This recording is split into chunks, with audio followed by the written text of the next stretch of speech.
தனுகுரு சொந்தங்கள் எல்லாத்துக்கும் வணக்கங்க.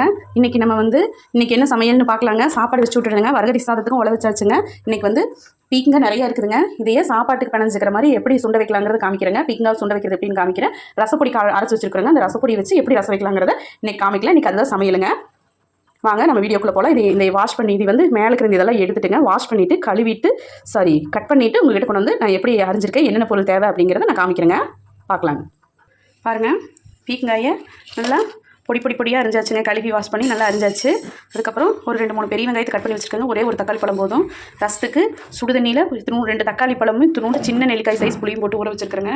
ரொம்ப நேரமாக ஊறிட்டு இருக்குது. சரி, நம்ம இதை எப்படி காய இது பண்ணி விடலான்னு பார்க்கலாங்க. ஒரு கடாய் வச்சுட்டுங்க கொஞ்சம் எண்ணெய் ஊற்றிக்கலாங்க. இது சிம்பிள் ரெசிபி தான், சாப்பாட்டுக்கு பிணைஞ்சிக்கிறதுக்கு நல்லா இருக்குங்க. எண்ணெய் ஊற்றிக்கலாங்க.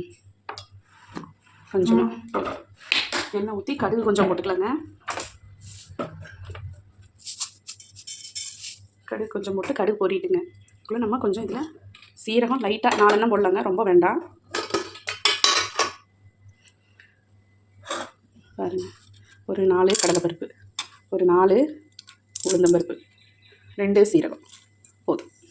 இதை மட்டும் போட்டுட்டு இதெல்லாம் பொரிட்டுங்க.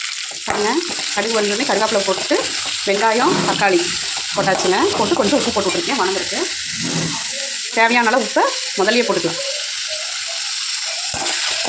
போட்டு நல்லா ஒரு வணக்கி விட்டுருலாங்க.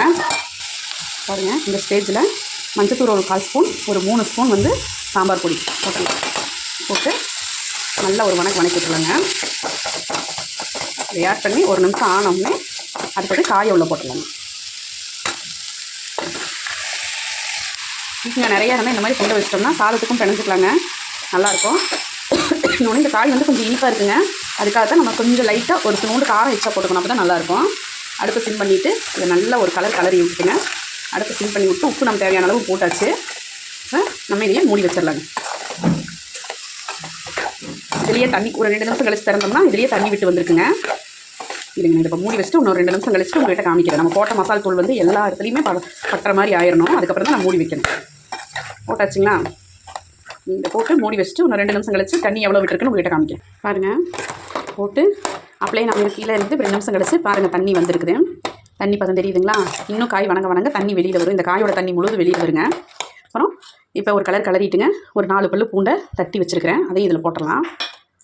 இதில் போட்டு விட்டுட்டு ஒரு நல்ல ஒரு கலரிட்டுங்க. நம்ம மறுபடியும் சிம்மில் தான் இருக்குது அடுப்பு. நம்ம மறுபடியும் மூடி வச்சிடலாங்க. பாருங்கள், கொஞ்சம் ஓப்பன் பண்ணி மல்லித்தலை ஒரு வீடு போட்டு மறுபடியும் காய் நல்லா வேகணுங்க. சிம்லேயே வேகணும். தண்ணி வேறுங்க எவ்வளோ வந்திருக்கு. சிம்லேயே இது வெந்து வந்தால் தான் உங்களுக்கு அந்த டேஸ்ட் வருங்க. நம்ம இதை மறுபடியும் மூடி வச்சுக்கலாம். ரசத்துக்குங்க, ரசம் இது இதாகிட்டு இருக்கிறக்குள்ள நம்ம ரசம் தாளிச்சு விட்டுலாங்க. ரசத்துக்கு 4 பூண்டு, ஒரு சின்ன வெங்காயம், கொஞ்சம் கருவேப்பிலை, ஒரு 4 வரமிளகா, ஒரு 2 வரமிளகா இதெல்லாம் கிள்ளி வச்சுருக்கிறேங்க.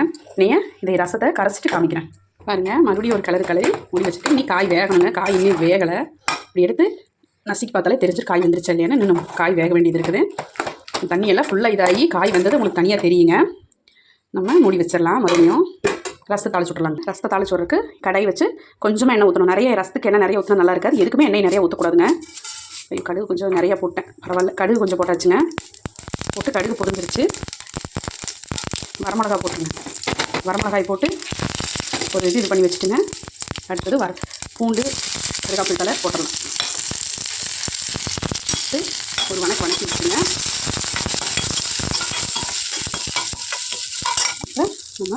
நான் ரசத்தை கரைச்சி ரெடி பண்ணி கொண்டு வந்து வச்சுருக்கேங்க. தக்காளியும் புளி ஊறினதை இதையே நம்ம ஊற்றிடலாம். ஊற்றிட்டு உப்பு வேணுங்கிற அளவுக்கு போட்டுக்கலாங்க. உப்பு ஒரு 2 ஸ்பூன் போட்டிருக்கேன்.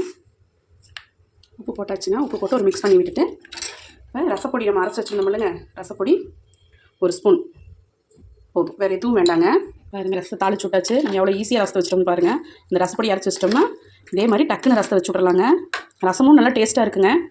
பாருங்கள், பீக்கங்க எவ்வளோ தண்ணி விட்ருக்குது. காய் எவ்வளோ நம்ம போட்டால் கம்மியாக இருக்குதுன்னு பாருங்கள். இன்னும் நல்லா வணங்கிட்டுங்க. நம்ம ஸ்லோவில் வச்சு எவ்வளோக்கு எவ்வளோ இது பண்ணுறோமோ அவ்வளோக்கு அவ்வளோ நல்லா இருக்குங்க. இந்த தாளிச்சு விட்டுட்டு நம்ம வேறு வேலையை பார்த்துட்டு இருந்தோம்னா அப்பப்போ கிளறி மட்டும் விடுறத மறந்துக்கூடாது. அப்பப்போ கிளறி விட்டுறணும். வேறு வேலையை பார்த்துட்டு இருக்கிறக்குள்ள இது டக்குன்னு ரெடி ஆயிருங்க. ரசம் கொதிச்சிருச்சு. நம்ம எடுத்து குண்டால மாற்றி தட்டு போட்டு மூடி வச்சிடலாம். அடுத்தது பீக்கங்க வருங்க எவ்வளோ தண்ணி விட்டு வந்திருக்குங்க. சாதத்தில் பிணைஞ்சு சாப்பிட்டா சூப்பராக இருக்குங்க. நம்மளுக்கு எதுவும் வேண்டாம். இது பிணைஞ்சு சாப்பிட்டு ரசம் வச்சு சாப்பிட்டா போதுங்க. தயிர் இருந்தால் தயிர் ஊற்றிக்கலாம். இந்த கிளைமேட்டுக்கு தயிர் ஊற்றிக்க முடியாது. இதுவே வயிறு ஃபில் ஆயிடுது. இதுக்கு மேலே எப்படி சாப்பிட்றதுங்க. என்ன சமையல்னு சாப்பாடு வச்சாச்சு. சாப்பாடு எப்பவும் போல் வெள்ளை சாப்பாடு வச்சாச்சுங்க. வரகரி சாதம் ரெடி ஆயிடுச்சு. ரசம் வச்சாச்சுங்க. பீக்கங்காய் பொரியல், பீக்கங்காய் சுண்டை வச்சாச்சுங்க. இது போட்டு சாப்பாட்டுக்கு பிணைஞ்சு சாப்பிட்டா அவ்வளோ நல்லா இருக்குங்க. சாமிக்கும் இன்றைக்கி வச்சாச்சுங்க. இது வரைக்கும் தனுகுரு விலாக்ஸ் எல்லாம் பொறுமையாக பார்த்ததுக்கு ரொம்ப நன்றிங்க. நாளைக்கு இன்னொரு சமையல் வீடியோவில் பார்க்கலாங்க. Thanks for வாட்சிங்க.